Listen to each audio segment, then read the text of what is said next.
Okay,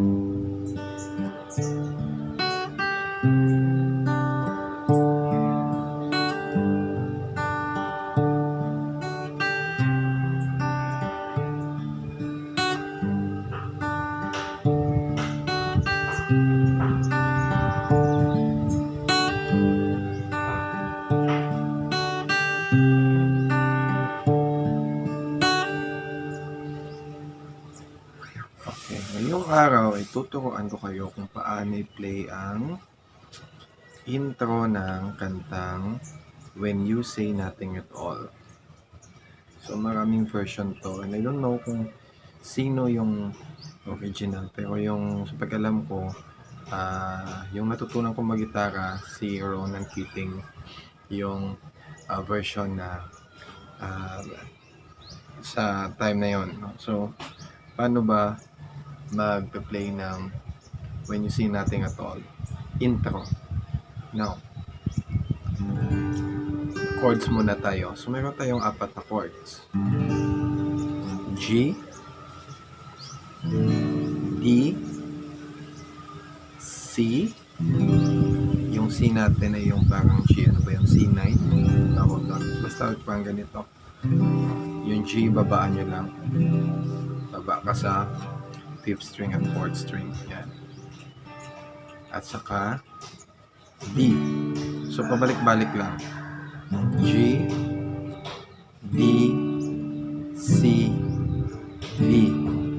Okay. So sa pag-plucking naman, syempre start tayo sa G.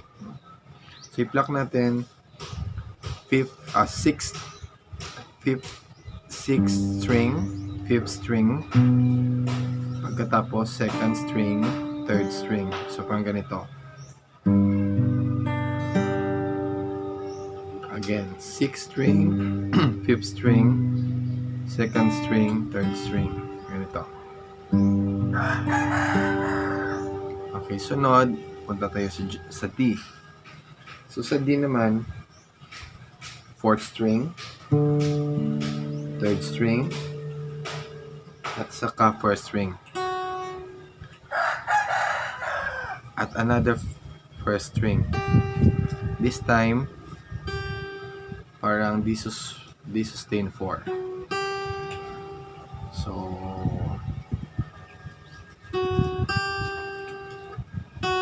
pwede din hammer. I-hammer natin yung 1st string. So, parang ganito. Yan. And the next, sa C naman tayo. C, 5th at 4th string. 5th at 4th string. At saka 2nd and 3rd string. Parang ganito. 5th, 4th, 2nd, 3rd. At saka balik tayo sa D. Sa D, ito. Yung pinakasimple. 4th, 3rd, 2nd, 5th. Hammer. Parang ganito.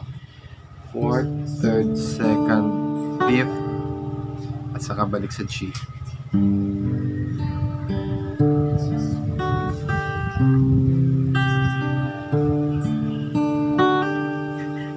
So, pabalik-balik lang siya, guys. No? Again. G. 5th. 6th. 5th. 2nd. 3rd. D. 4th. 3rd. 5th. 1st. Hammer. Again. Sa D tayo. 4th. 3rd. 1st. So, dalawa yung 1st. No? Yung pangalawang beses ay hammer na. At saka C. 5th. 4th. 2nd. 3rd. At saka D. 4th, 3rd, 2nd, 1st. So, yan. 4th, 3rd, 1st.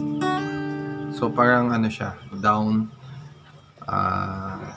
strum na pinalock mo yung plucking yung ginamit mo. So all in all, ito. Sorry.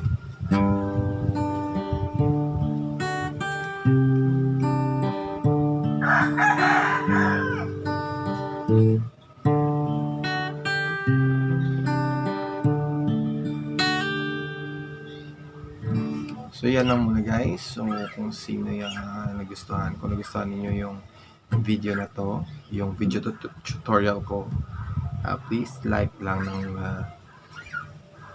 page na to, at saka hit ninyo yung notification bell para ma-update kayo sa mga bagong tutorial natin o guitar tutorial. Maraming salamat!